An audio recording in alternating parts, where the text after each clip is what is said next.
This is what happens when something demonic happens in the church, and it needs to be addressed right away. It needs to be called out. And I think Mark knew he was going to get a lot of flack for it, that he knew it was going to be very polarizing.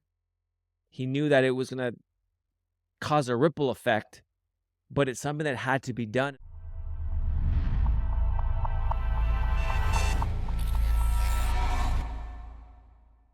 Well, what's up, everybody? Welcome back to another Tattooed Reactions video. Hope you're all doing awesome today. So in this installment, we're going to be looking at a recent collection of videos that have gone viral. There was a men's conference that happened, and Pastor Mark Driscoll was one of the speakers at this conference, and he did something that you never see. You never really see it ever happen in a normal church service, let alone a conference in front of 8,000 dudes. And so if you haven't seen what happened yet, or maybe you've heard of it but haven't really understood what's going on, in this video we're going to do a bit of a deep dive. We're going to look at some of these clips so you can see for yourself, and then just going to make some of my own comments and thoughts, because in the grand scheme of things, this is a pretty big deal.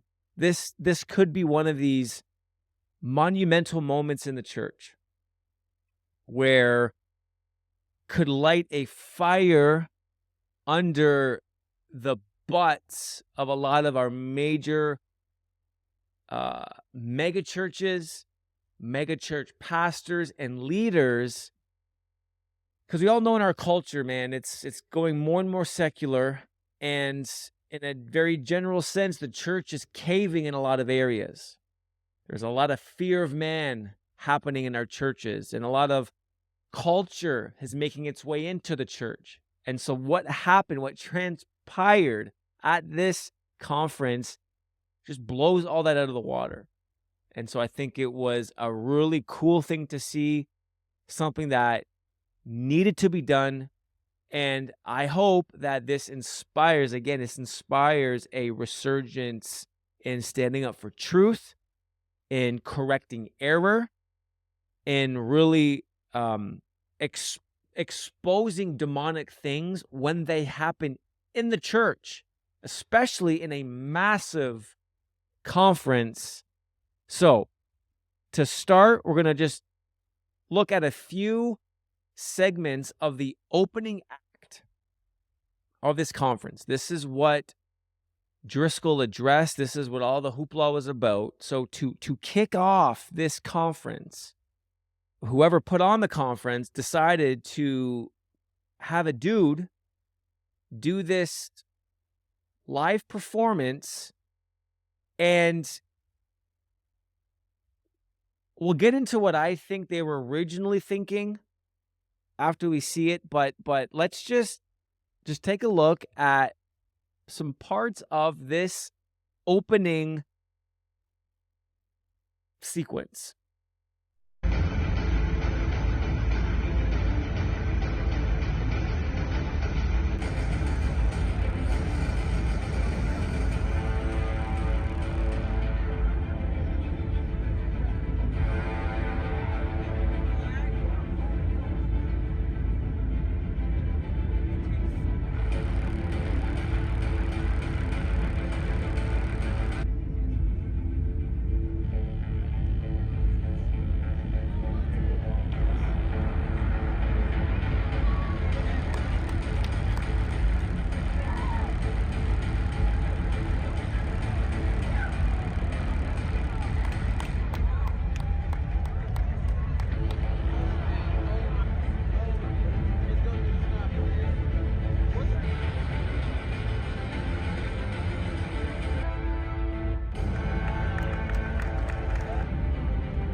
Okay, so watching that, my first impression was, I guess, it's a guys' conference. So they're trying to pump everyone up, show something cool, show something manly. So they have this dude, performing feats of strength. He's climbing up the pole, swallowing a sword at the same time, and then the way I guess it was designed to elicit that kind of a meaning and a focus. But when you look at the beginning of it, dude comes out with that jacket, rips it off, then he's got no shirt on, does his first little bit of maneuvering on the pole, and then here's the kicker, and then you find out that this guy is actually a male stripper, and here's a picture of what he looks like. And so when you understand that and you put that with this at the beginning, it kind of changes things, because there's some parts in that were very at a Christian men's conference, this is what you want to open with, and then you add in the background information, something just feels off. Just felt off, felt very, very, very cringe. So this got the attention of Mark Driscoll, and he took it not the way that they were intending everyone to take it. And so here's Driscoll's response to that opening little sequence there to start the conference. And so it was the day after he's going up to preach, and he's talking about Elijah, Ahab, and the Jezebel spirit. So that was his topic. Here's what he did.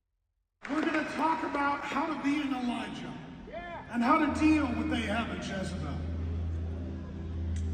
But let me do this. I've been up since 1 o'clock in the morning. The reason I'm hoarse is I have been praying for you, and my heart is very burdened for you.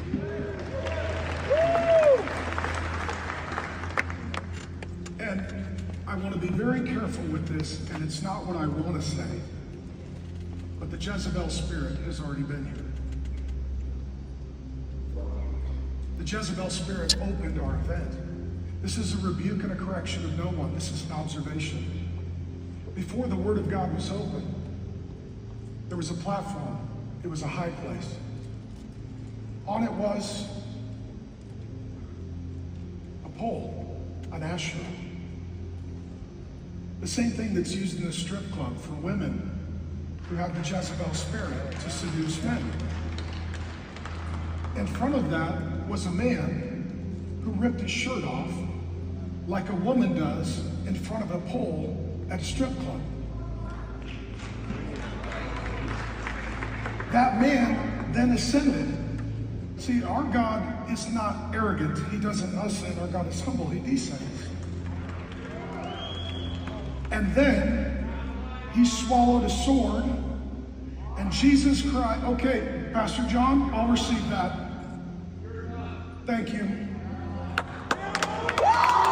So that's how Driscoll interpreted that opening sequence to kick off the conference. And so he probably went back to his hotel that night, and he says he was up till, 1 o'clock in the morning, or he got up at 1 o'clock and couldn't sleep. And that he was burdened that watching that event, watching that opening event caused him to define what it was as a demonic, seductive act. He called the stage a high place, the pole an Asherah. He said the dude represented the Jezebel spirit, ripping off his shirt and performing acts that a stripper would do at a strip club, seducing men. And so this is where he went.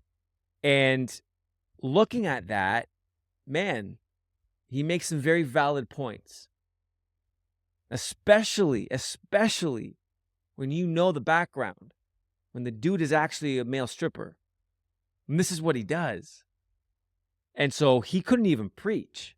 And then at the very end, you can hear someone read or scream out and say that that's enough, Mark, cut it. And then he walks off the stage, and that is, I guess, the pastor or the person who's leading the conference. And then here's what happened right after, when he came up on stage after Mark left. Wow. Man. Let me just say this.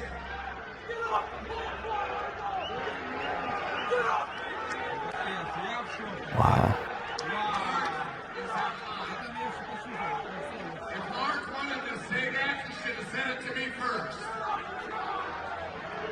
He didn't. Matthew 18. Matthew 18. If your brother offends you, go to him privately. I talked to Mark for a half hour. There was not one word of that. He's out of line. If he wanted to say it, he could say it to me. You may not agree with me. You may not agree with him.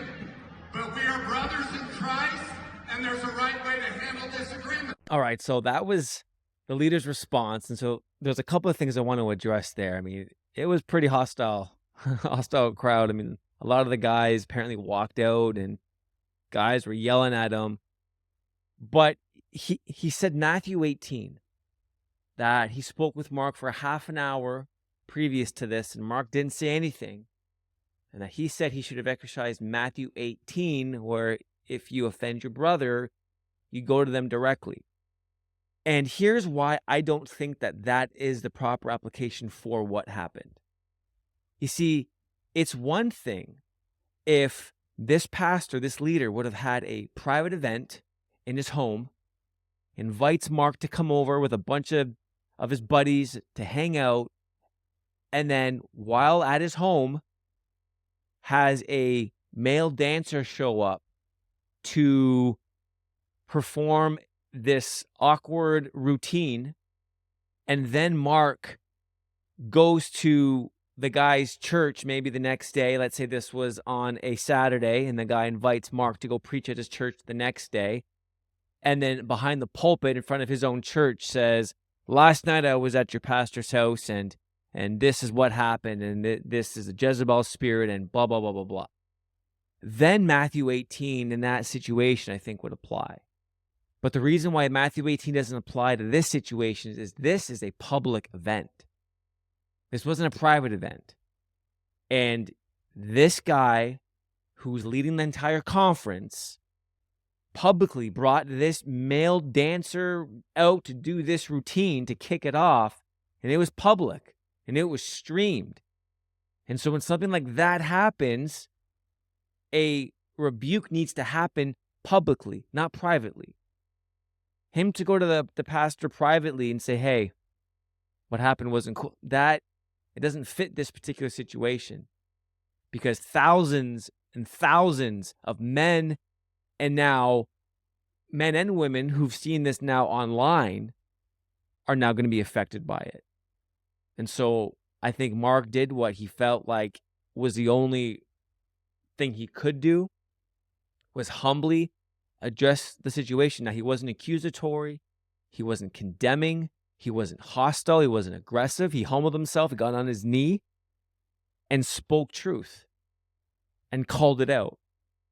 And so I think that that was the only way to handle it. And so Matthew 18 doesn't apply here. And so for some concluding thoughts, man, it was like, this is the stuff that needs to happen. When you have a massive event like this, thousands and thousands of men, and then who knows how many thousands and thousands of men watched it, streamed it live, and now since how many people have seen it. This is what happens when something demonic happens in the church, and it needs to be addressed right away. It needs to be called out. And I think Mark knew he was going to get a lot of flack for it, that he knew it was going to be very polarizing. He knew that it was going to cause a ripple effect, but it's something that had to be done. And my prayer and my hope is that leaders who have prominent pulpits and positions of influence in the church see this and are like, I need to follow suit. I need to address demonic behavior when it makes its way through the doors of a church or a conference or some kind of Christian gathering that's taking place. It needs to be exposed, it needs to be called out. In love, in grace, but called out nonetheless. And I think I hope this starts a kind of leadership revolution in the church where we're going to start seeing this more and more. Because especially as culture goes more and more secular, as more and more of culture gets its way into the church, I think that it's going to need strong leaders who are going to step up, call out demonic influence and demonic realities as they're happening in the church. It's got to happen. And so I may not agree with Driscoll on everything theologically, but here, 100% applaud him, and showed a lot of courage and faith. And so that's my thoughts on this situation. Let me know in the comment section below what you think, what your thoughts are on what he should or shouldn't have done, and let's start a dialogue together. And so thanks so much for watching this installment of the Tattooed Reactions, and we'll see you all in the next video. Much love. God bless.